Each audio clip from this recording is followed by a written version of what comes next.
우리에게 말씀하시고 들을 귀를 허락하여 주옵소서. 예수님의 이름으로 기도드리옵나이다. 아멘.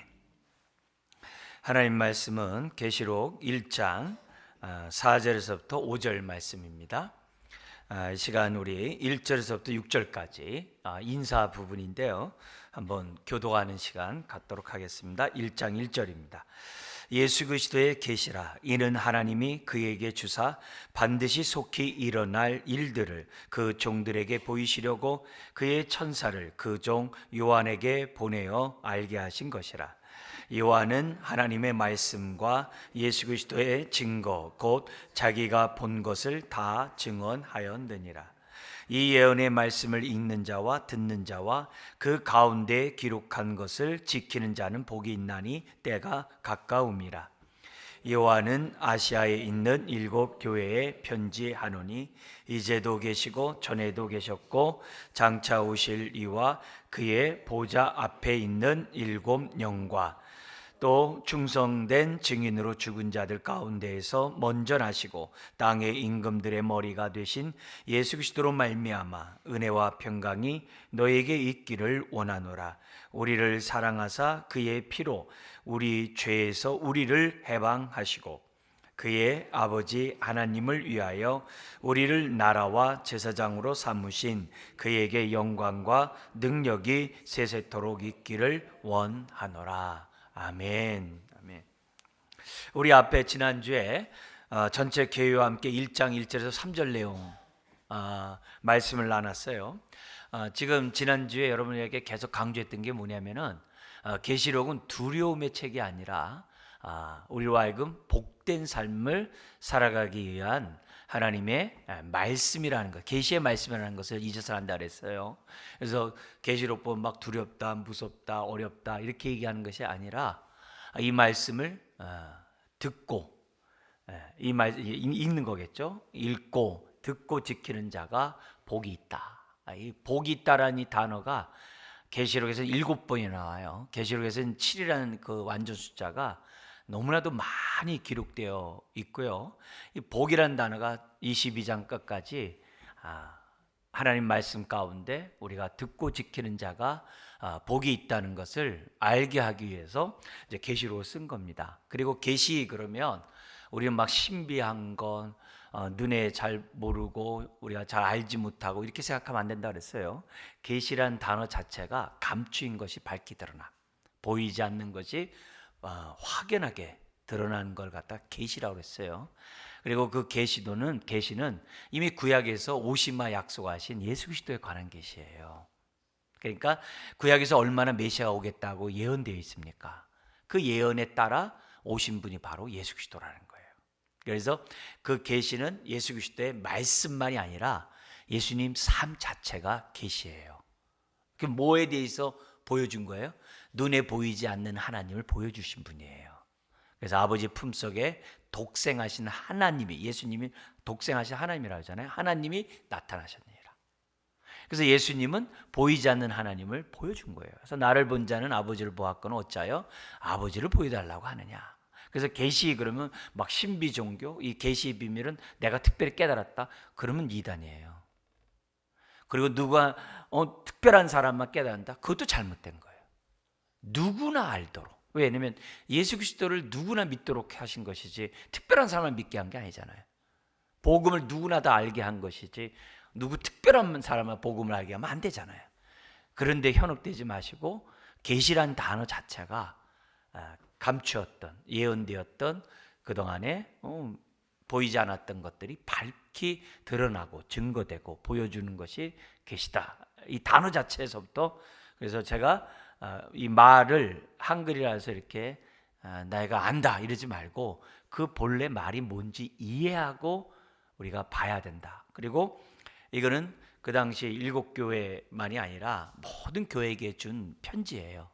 그렇기 때문에 이상하고 어렵고 힘들다 그렇게 생각하지 말고 누구나 알아들을 수 있도록 했다는 것을 연대에 두면서 계시록을 보시고 자꾸 신비한 것으로, 자꾸 이상하게 하는 것으로 해서는 안 됩니다. 그래서 이런 것들을 통해서 하나님의 계시의 말씀, 특별히 예수 그리스도의 계시라 이렇게 시작했으니까 그 계시의 말씀을 저와 여러분들이 알아야 한다는 얘기를 지난주에 좀 말씀을 했어요. 오늘도 그 인사 가운데 인사의 핵심이 5절에 있는 것처럼 은혜와 평강이 너에게 있기를 원한다. 사도 요한이 은혜와 평강이 너에게 있기를 원한다. 누구로부터? 성부와 성령과 성자 하나님으로부터 예수 그리스도를 통해 은혜와 평강이 있기를 원한다라는 인사 부분이에요. 근데 이 인사 부분이 이게 예사롭지 않은 거예요. 그리고 제가 1장만 잘 알면 계시록 전체를 이해하기 쉽다 그랬어요.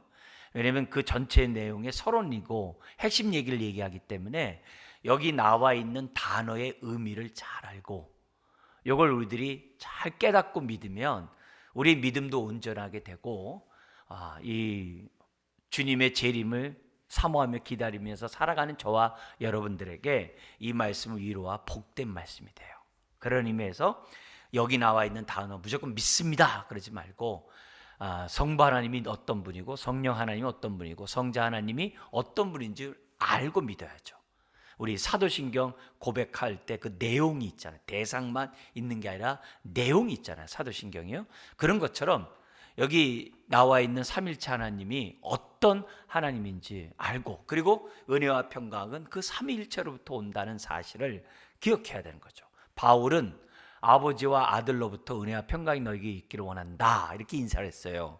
바울의 서신을 보면. 근데 요한 계시록에서 사도 요한 그리고 베드로 사도는 성부 성자 성령 하나님으로부터 은혜와 평강이 온다라고 삼일체 하나님이 아주 명확하게 기록해 놨어요.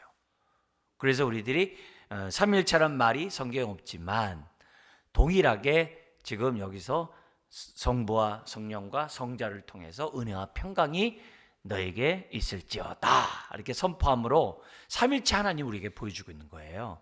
그래서 굉장히 중요한 인사입니다. 그래서 여기 나온 얘기 우리가 읽고 끝났어요. 읽고 끝났습니다만 이 단어가 뭘 의미하는지를 알아야 은혜와 평강이 우리에게 제대로 임하는 거예요. 그런 의미에서 한글이지만 한글 의미를 좀 설명하려고 해요. 그리고 은혜와 평강이 제일 뒤에 있어요. 5절 끝에요. 근데 원문은 제일 앞에 있어요. 그래서 그 요한이 아시아에 있는 7교회에게 편지하노니 하면서 너희에게 은혜와 평강이 있을지어다 이게 제일 먼저 나와요.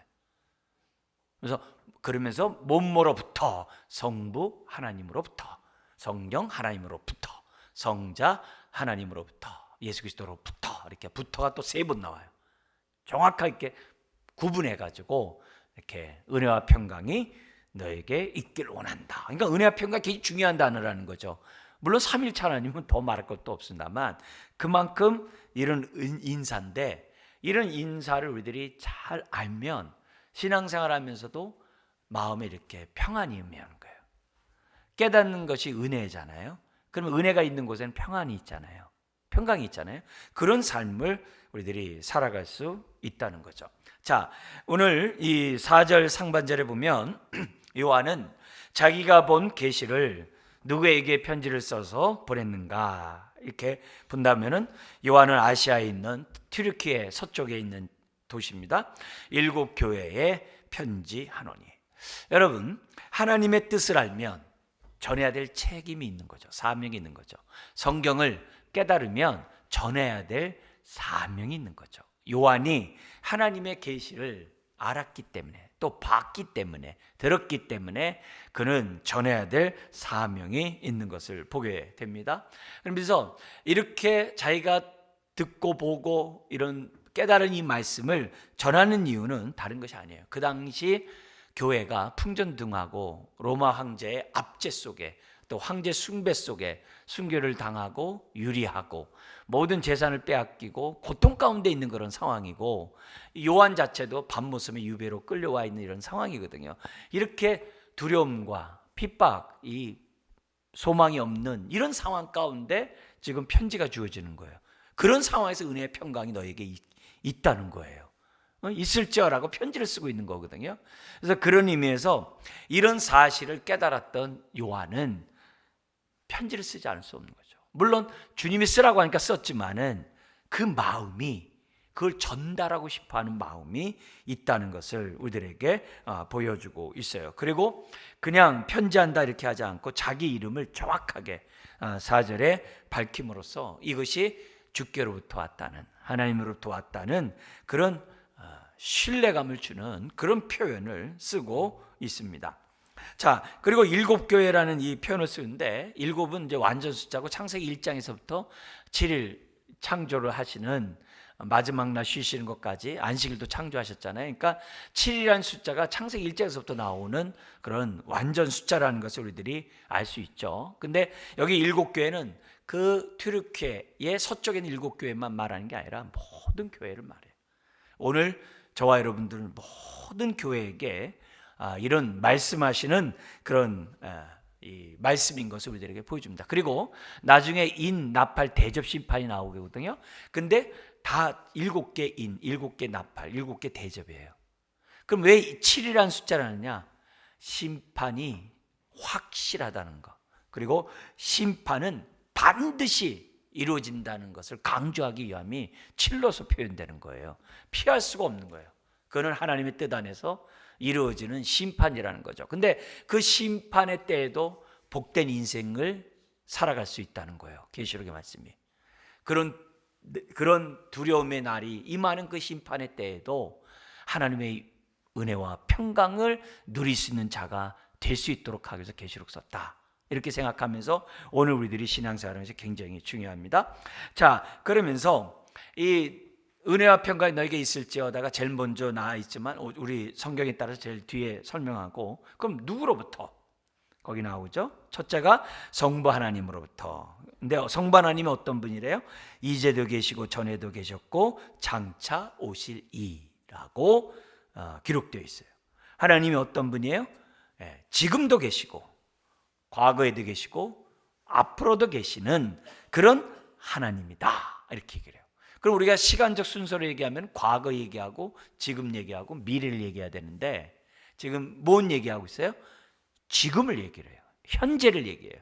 오늘을 얘기해요. 이 시간을 얘기해요.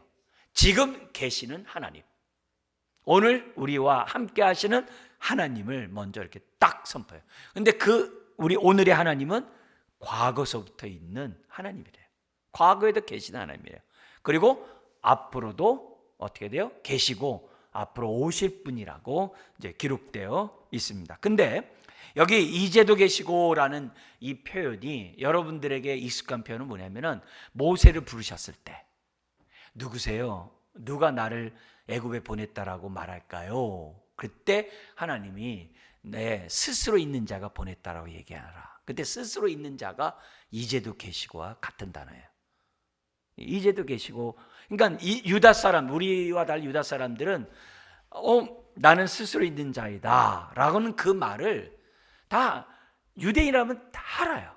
우리는 그게 좀 이상하고 낯선 표현입니다만 다 알아요. 그리고 여기 이제도 계시고 라는 그 말하면 모세에게 나타났던 그 하나님이라는 걸 다 알아요. 그러니까 우리도 그렇게 따라가면서 우리가 알 필요가 있는 거죠. 그런 분이에요. 그러면서 모세에게 스스로 있는 자가 보냈다라는 그 말 자체가 뭐예요? 모세를 보낸 하나님의 그 권위가 그 안에 들어가 있죠. 그리고 그분의 입으로부터 나온 그 말씀을 듣고 전하는 모세도 어떻게 전하겠어요? 확신 속에서 하나님 말씀을 대언하겠죠. 하나님 말씀 전하겠죠. 바로 그런 의미가 이런 데서 나오고 있는 거예요. 근데 이게 우리는 이런 표현들을 잘 안 써요. 잘 안 씁니다. 근데 요즘 보니까 그 어느 걸그룹이 노래 제목이 I am이야. 이게 스스로인 자가 I am이거든요. 근데 걸그룹이 I am 하면서 막 노래 불러요. 그러면 그렇죠. 하나님의 이름을 망령되이 일컫고 있는 이제 그런 느낌도 갈 수 있는 그런 건데, 물론 그런 의도는 아니겠습니다만, 어쨌든 그렇게 I am이란 단어를 쓰고 있습니다만, 이건 하나님에게 대한 그 누구도 쓸 수 없는 그런 칭호예요. 근데 오늘날에는 그런 I am이란 단어를 참 많이 쓰고 있어요. 나는 누구냐? 예수님도 그랬잖아요. 자신을 얘기할 때, 하나님의 그런 신성을 얘기할 때도 I am 이랬거든요. 나는 길이요 진리요 생명이다 이렇게 하면서 이 M을 이렇게 쓰시는 그런 모습을 쓰거든요. 그건 아무나 쓰는 게 아니라 하나님만 쓰는 이런 단어입니다.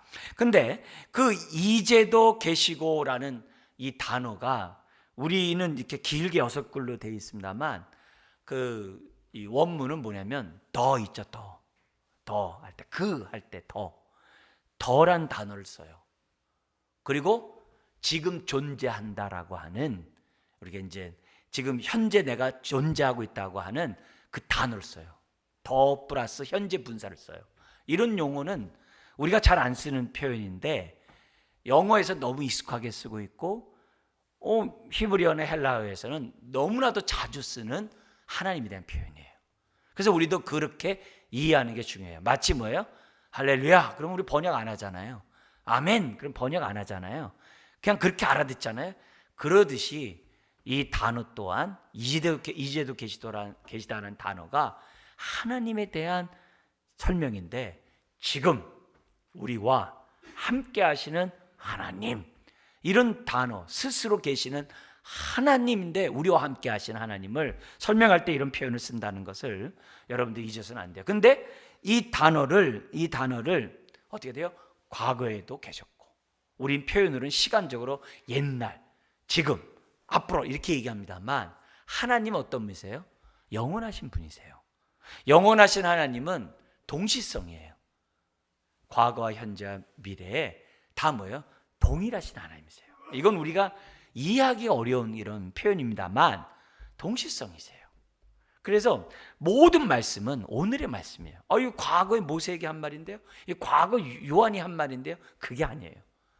요한을 통하여 오늘 지금 저에게 말씀하시는 하나님이시고 오늘의 말씀이 돼야 한다는 것이 이 단어를 깨닫는 저와 여러분들의 마음의 자세예요. 그건 몇천 년 전에 해놓은 말씀인데 그건 벌써 이제도 계시고라는 그 하나님을 모르는 거예요. 그 모르는 말이에요. 그러니까 우리가 믿는 하나님이 어떤 분인지를 알고 믿으라는 거죠. 그분은 영원하신 하나님. 영원하기 때문에 뭐가 없어요? 변함이 없어요. 그분도 변함이 없을 뿐만 아니라 그분의 말씀도 변함이 없어요. 변함이 없다는 얘기는 뭐예요? 말씀하신 대로 반드시 이루어진다는 게 전제가 되어 있는 거예요.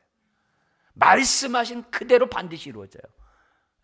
옛날에 계셨는데 지금 안 계시고, 그러다 또 갑자기 나중에 계시고, 그러면은 그건 변화가 있는 거잖아요.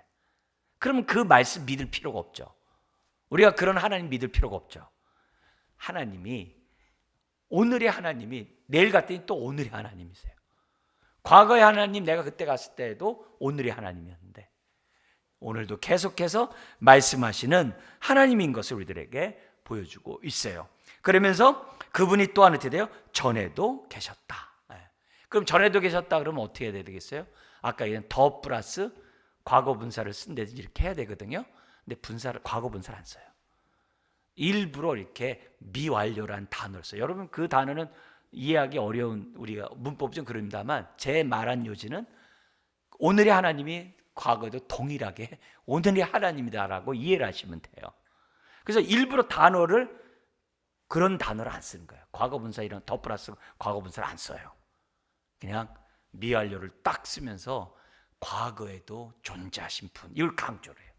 그러면 앞으로 오실 리, 그러면 우리는 영어로 얘기한다면은 will be를 쓸 거 아니에요. will 쓸 거 아니에요. 앞으로 미래니까 안 써요.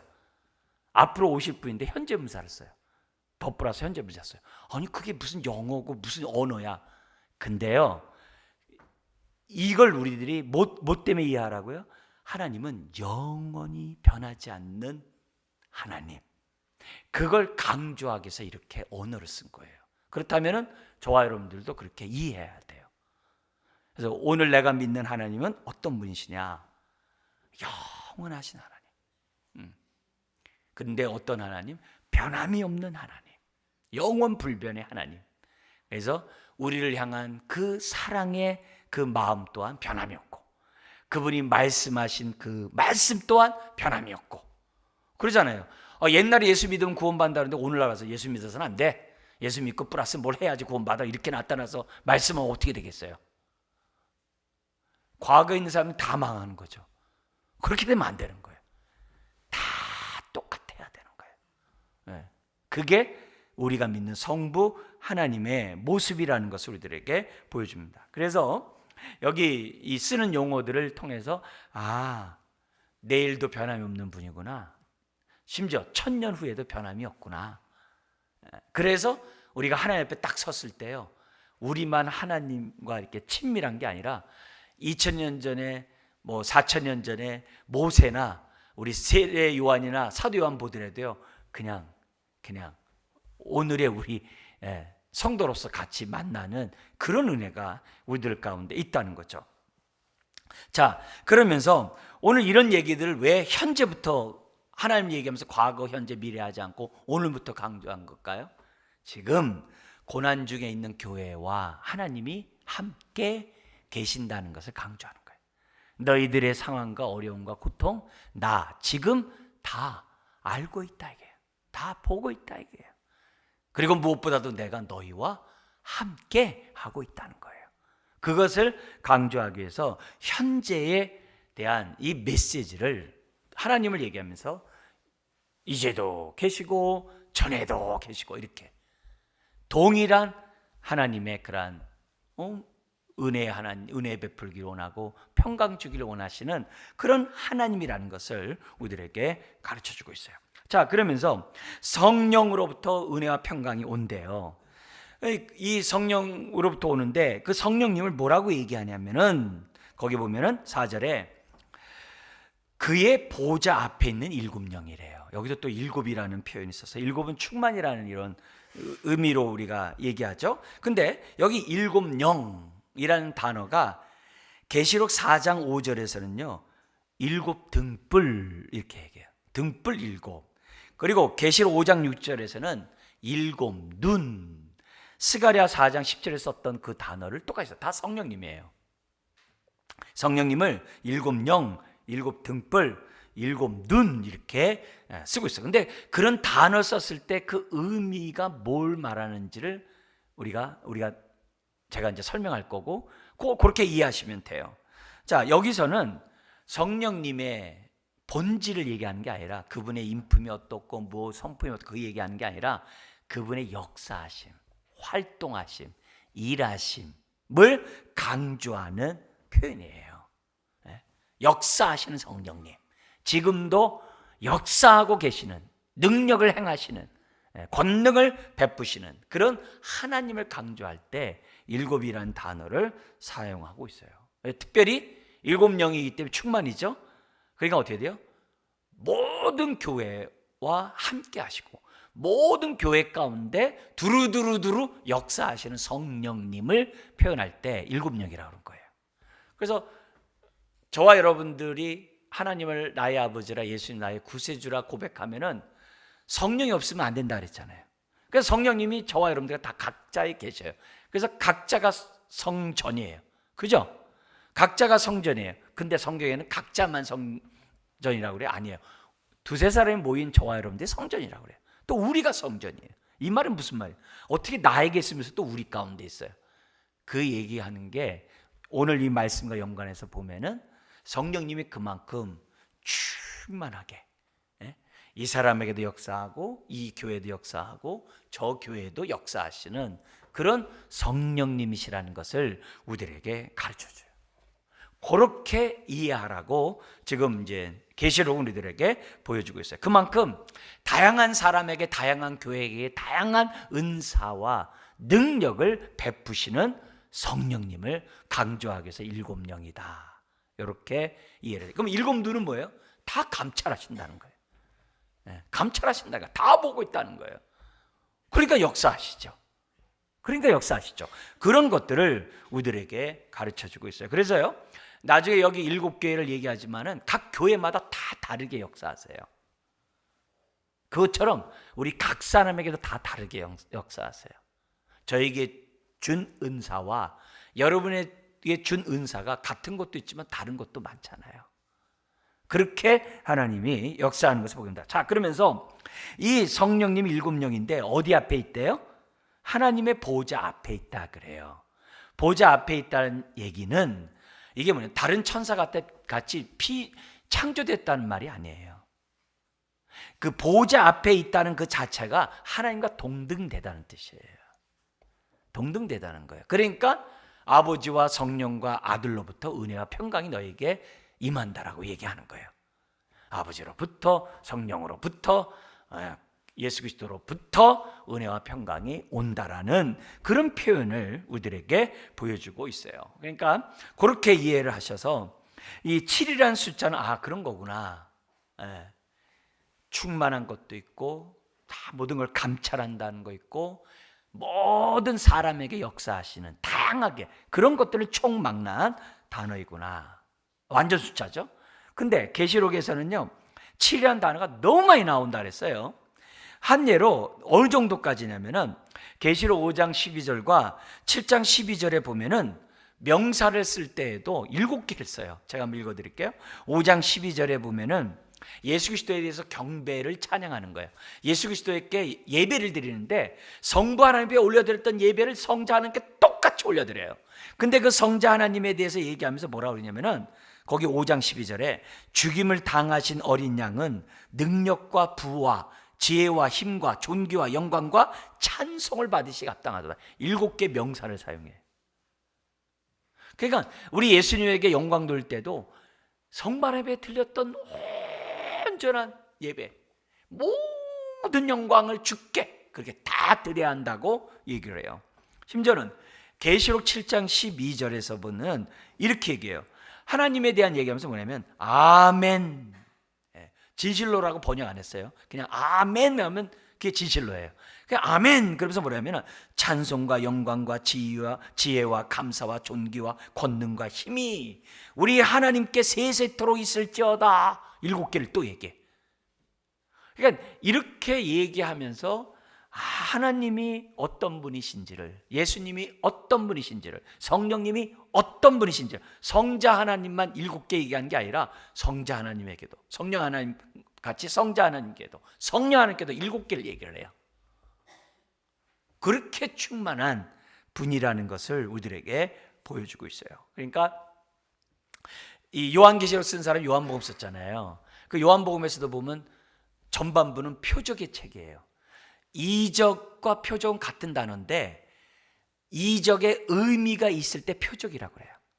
그러니까 물이 변하여 포도주가 되었다. 그건 단순한 이적이 아니라 그걸 통해서 예수님이 새 시대의 주인이라는 것을 보여주는 거예요. 그런 의미에서 그걸 표적이라고 그래요. 그게. 근데 그 표적을 요한복음 몇 개를 써요? 7개. 뿐만 아니라 나는 못모이다. 나는 길이요 진리요 생명이다. 이렇게 해가지고 나는 못모이다가 아까 그 이제도 계시고의 그 단어거든요. 그걸 7개를 써놨어요. 예수님 말씀을. 그 요한이 일부러 그렇게 써놓은 거예요.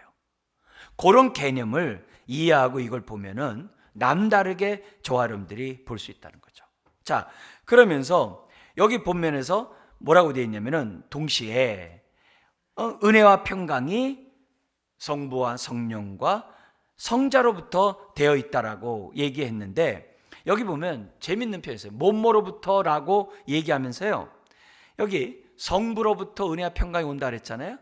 그러면 몸모로부터 그러면요. 몸모로부터 그러면은 이 원문 자체가 뭐냐면 반드시 소유격을 써야 돼요. 그거는 우리는 그냥 막 쓰기 때문에 씁니다만 반드시 소유격을 써야 돼요. 근데 성령 하나님께 했던 소유격 썼어요. 성자 하나님도 소유격 썼어요. 근데 유독 성부 하나님 할 때 소유격 안 써요. 격변화를 안 시켜요. 왜 그러냐면은 히브리어가 격변화가 없어요. 하나님이 이렇게 변했다 저렇게 변했다 이렇게 변했다 그렇게 안 해요. 그냥 하나님은 I am이야 그냥. 그래서 주격이냐 소유격이냐 목적격이냐 이런 거 안 써요. 그냥 하나님은 하나님이야.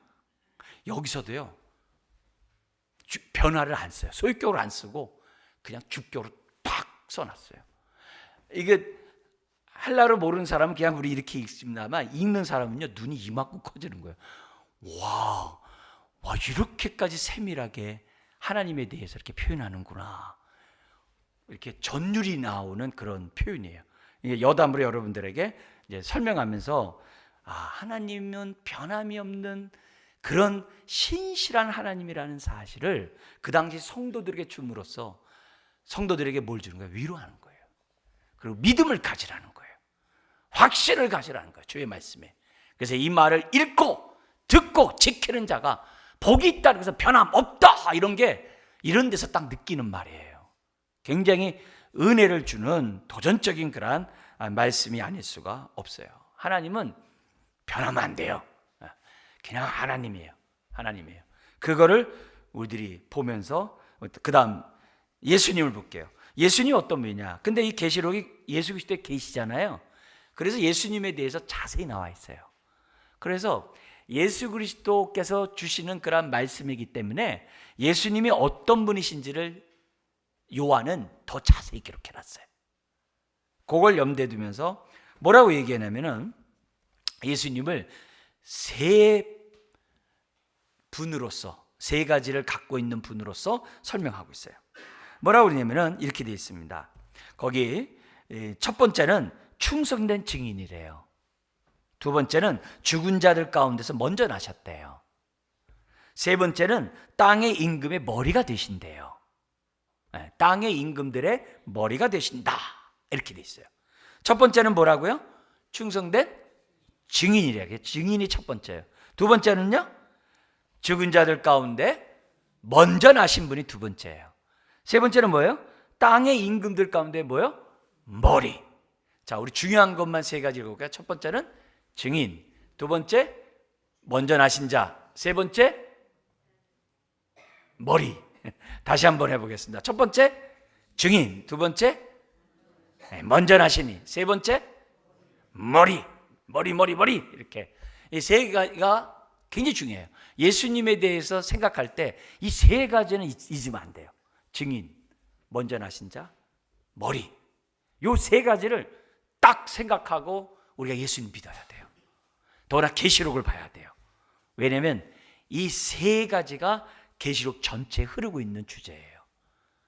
예수 그리스도에 계시니까 그 세 가지를 꼭 들고 있어야 돼요. 첫 번째 뭐라고요? 증인. 두 번째 먼저 나신 자. 세 번째 머리. 근데 이것이 첫 번째가 있기 때문에 증인이 되었기에 그분이 어떻게 돼요? 먼저 나신 자가 되고요. 증인이 되고 먼저 나시기 때문에 뭐가 돼요? 머리가 되세요. 순서적으로 부활하셔서 보좌 우편에서 지금 세상 통치하고 계시잖아요. 머리시잖아요. 그분으로부터 은혜와 평강이 온대요.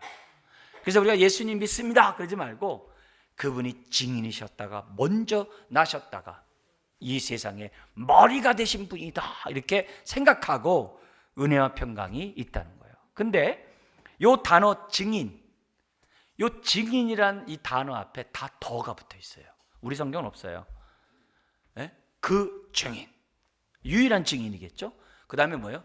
그 먼저 나신 자, 아주 유일한 거죠. 먼저 나신 더가 붙어 있어요. 거기도 머리에도 뭐가 붙어 있어요? 더가 붙어 있어요. 그냥 스몰 어가 하나의 머리가 아니에요. 유일한 머리예요.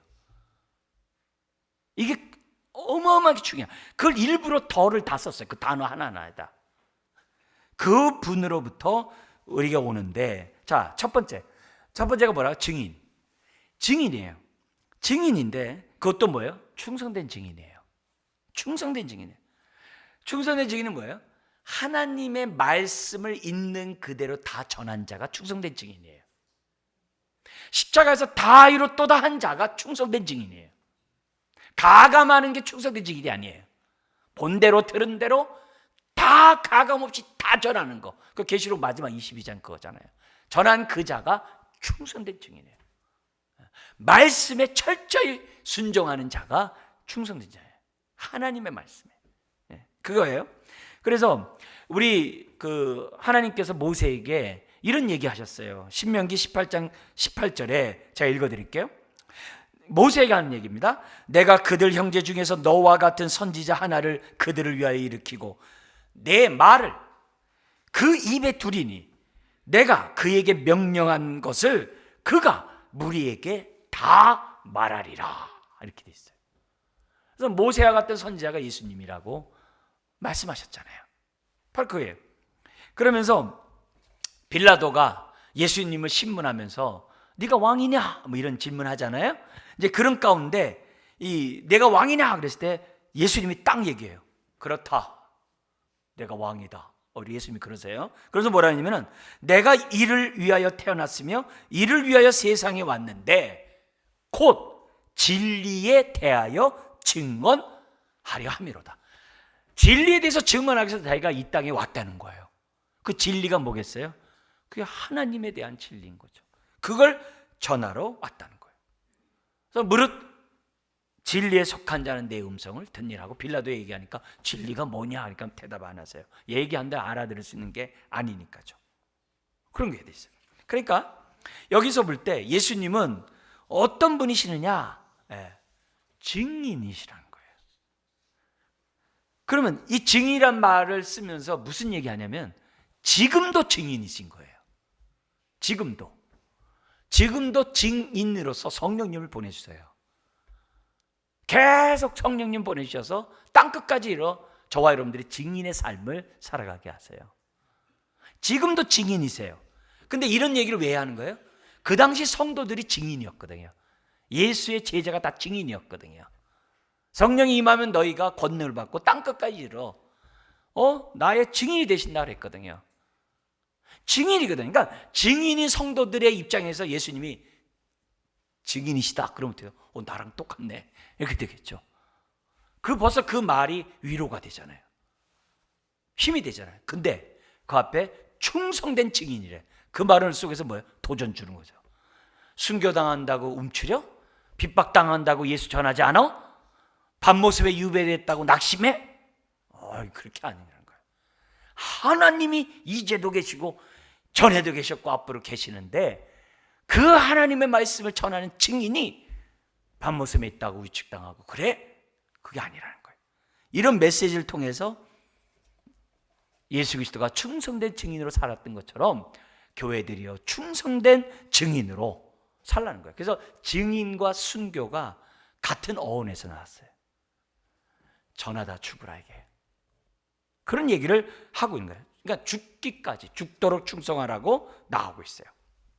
그래서 예수님이 증인이란 말을 쓰면서 그 당시 청중들에게 딱 일치시키는 거예요.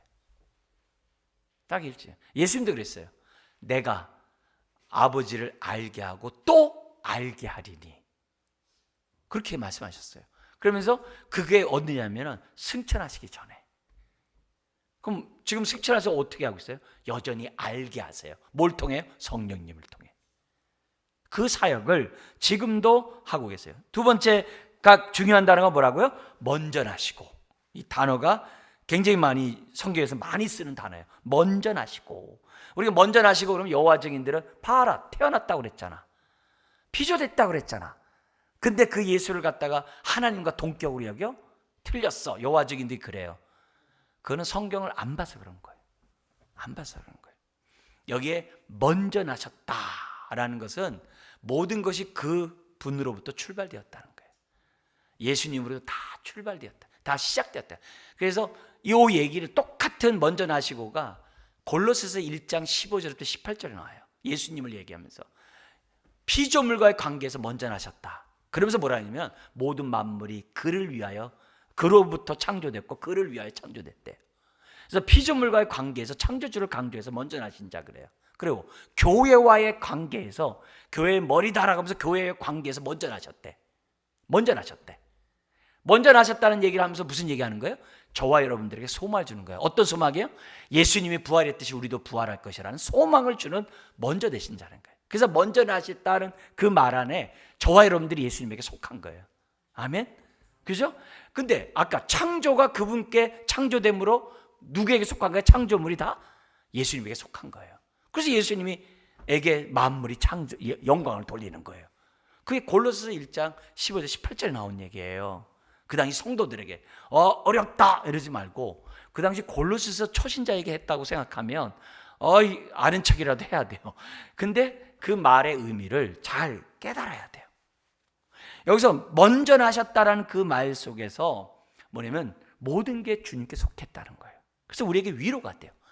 주님이 부활하신 것처럼 나도 부활하겠네. 할렐루야. 죽는 게 끝이 아니구나. 죽음 후에 부활이 있구나. 이걸 깨닫게 하는 이 단어가 먼저 나신 자라는 단어예요. 근데 그분에 대해서 먼저 났는데 어디서부터 먼저 났대요? 죽은 자, 거기요? 죽은 자들 가운데서 먼저 나셨다라고, 먼저 부활했다라고 기록되어 있어요. 자, 근데 자기 혼자만 부활하시는 게 아니라 저와 여러분들의 부활의 첫 열매가 되시고 저와 여러분들의 부활의 보증이 되신다는, 처음 나신 자예요. 먼저 나신 자라는 그런 표현을 성경을 쓰고 있다는. 그래서 그 당시 순교당하는 자들에게 끝이 아니라는 거예요. 죽음을 두려워하는 자들에게 두려워하지 말라는 거예요. 주님이 다시 살아난 것처럼 너희도 다시 살아날 거다. 그런 확신을 이 인사 가운데 주고 있는 거예요. 의도적으로. 충성된 단어도 그렇고요, 죽은 자 가운데 먼저 나신 이라는 단어 자체가 그 당시 사회가 환란의 시대라는 걸 보여주는 거예요. 놀라운 그런 상황이죠. 그러니까 그런 예수님을 딱 설명하고 있어요. 그뿐만 아니라 머리시래요. 어디에요? 땅의 임금들에. 여기 임금에 누가 들어가요? 그 당시 로마 황제도 들어가요. 도미티리안 그 황제도 들어가요. 그 도미티리안 황제는 자기가 스스로 신이라고 자청했던 자예요. 그들의 뭐예요? 머리래요.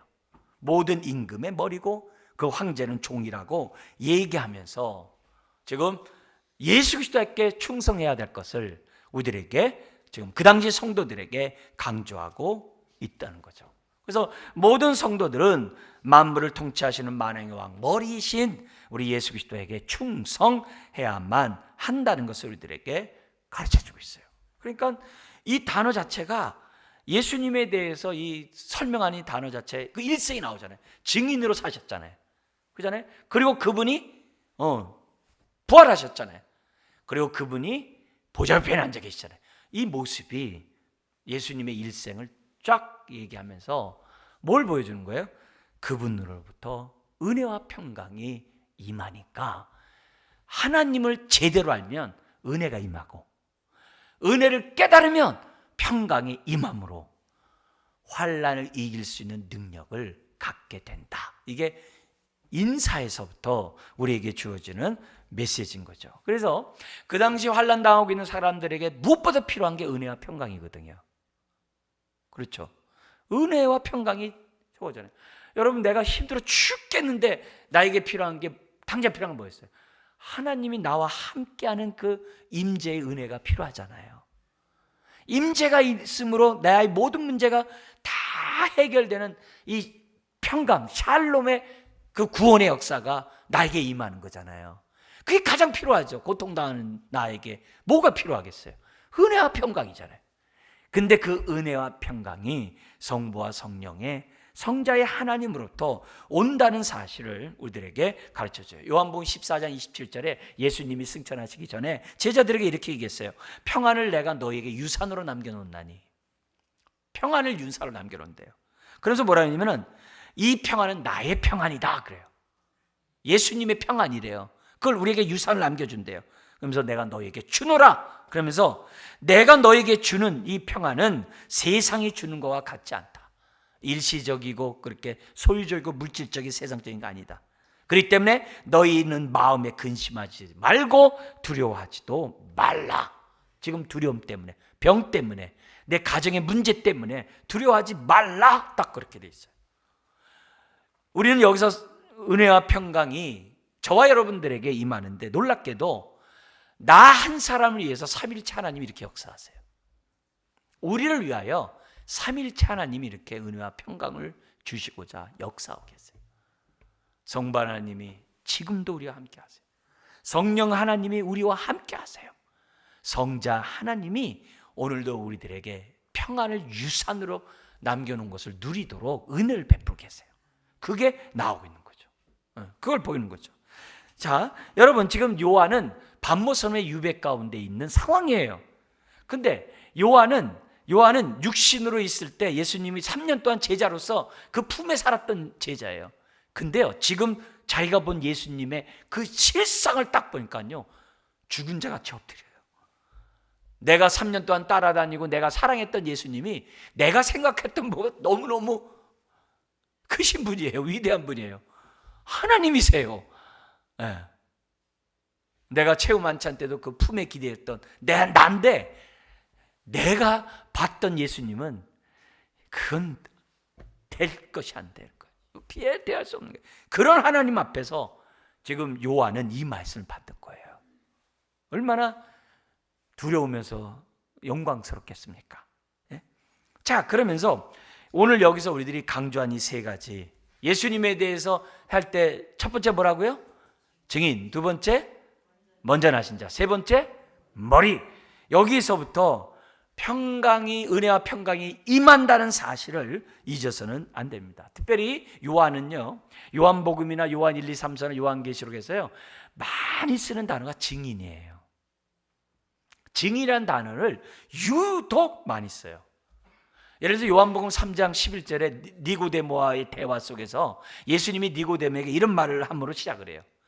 우리는 아는 것을 말하고 본 것을 증언하노라. 다 증언의 메시지예요. 그렇게 얘기를 해요. 예수님이 그렇게 표현해요. 그러니까 아까 빌라도 앞에서 나는 진리를 증언하기 위해서 여기 왔다. 다 증언이라는 표현을 써요. 자, 근데 누구에 대한 증언이에요? 우리 성부 하나님에 대한 증언이죠. 그 하나님이 얼마나 우리를 사랑하고 우리와 함께 하시는지를 자신의 말씀과 삶을 통해 보여줘요. 특별히 십자가의 죽음을 통해 하나님이 우리를 얼마나 사랑하시는지를 보여주는 그런 모습을 우리에게 보여줘요. 예수님은 단순히 말로만 하나님을 계시하지 않았어요. 보이지 않는 하나님을 보여주지 않았어요. 자신의 삶을 통해 긍휼을 베풀고 죄인과 세리와 함께 식사하고 십자가에 못 박혀 죽음으로 하나님을 보여주신 분이에요. 밝히 보여주신 분이 바로 증인이신 예수님이라는 것을 우리에게 보여주고 있어요. 그러니까 우리가 볼 때 하나님에 대해서 말을 많이 해요. 근데 삶으로 보여주지 않으면 그거는 신앙이 아니라 신학일 뿐이에요. 그죠? 우리가 신앙생활 하면서 그냥 하나님에 대해서 얘기를 많이 하면서 나한테 아무런 은혜와 평강이 없어요.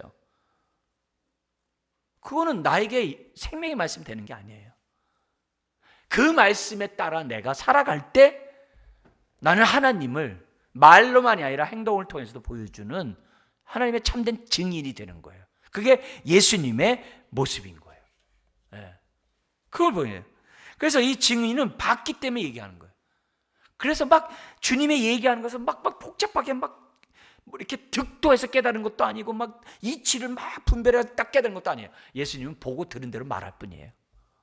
그냥 술술술 나와요. 왜요? 봤으니까. 함께 계셨잖아요. 그래서 예수님은 말씀하실 때 진실로 진실로 내가 너에게 이르노니 이렇게 얘기하세요. 아멘 아멘이에요. 아멘 아멘 내가 말하노니 이렇게 얘기를 해요. 누가 이렇게 세상에 말하겠어요? 정신 나갔다 그러겠죠. 근데 예수님은 아멘 아멘 하면서 진실로 진실로를 얼마나 많이 말씀하신지 몰라요. 그분은 증인으로서 목격한 또 들은 말씀을 있는 그대로 다 전한 그 분이란 거예요. 그러니까 하나님에 대한 모든 계시의 해답은 예수님이에요. 예수님이에요. 예수님을 떠나서는 아무도 하나님을 알 수가 없어요. 왜요? 아버지 품속에서 독생하신 하나님이 나타나셨는데 예수님이 그걸 우리들이 보여요. 지금 이 세대는 탕자의 세대예요. 아버지가 필요한 세대에 있어요. 아버지가 필요한 세대 속에 저와 여러분들은 누군가의 증거를 통해서 예수님을 믿었어요. 지금도 이 세상은 다 탕자 같은 세상이에요. 이런 세상 속에서 저와 여러분들이 해야 될 것은 뭐냐?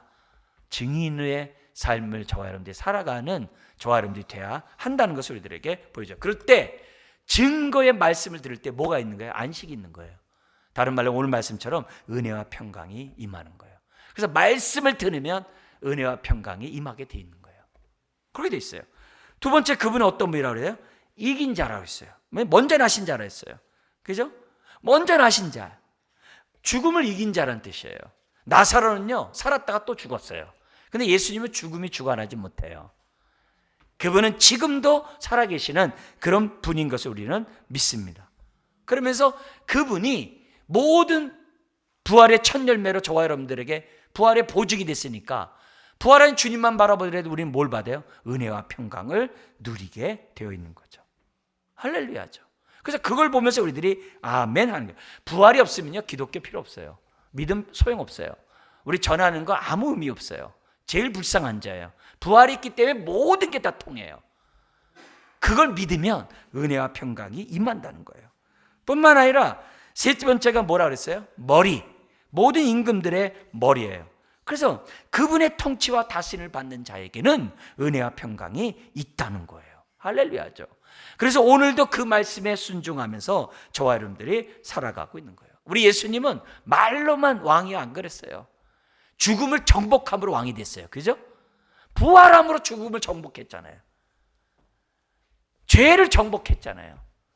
그러므로 왕이 되신 분이에요. 그러니까 저와 여러분들이 그 왕 되신 주님 앞에 섰을 때 은혜와 평강이 우리들에게 임한다는 것을 우리에게 보여줍니다. 그렇다고 한다면 오늘 내가 믿는 예수님이 어떤 분인 줄 더 자세히 알고 그분을 우리들이 확실할 때 우리들의 삶이, 우리 믿음뿐만 아니라 삶이 은혜와 평강을 누리는 저와 여러분들이 되시다. 올바른 지식이 은혜와 평강이에요.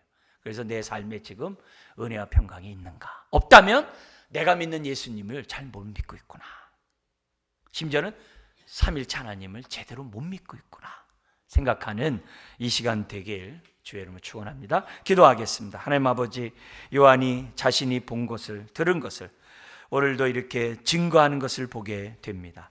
주님, 오늘 우리들이 이제도 계시고 전에도 계시고 장차 오실 이와 그의 보호자 앞에 있는 7영과 또 충성된 증인으로 죽은 자들 가운데 먼저 나시고 땅의 임금들의 머리가 되신 예수 그리스도로 말미암아 은혜와 평강이 우리에게 임함을 믿습니다.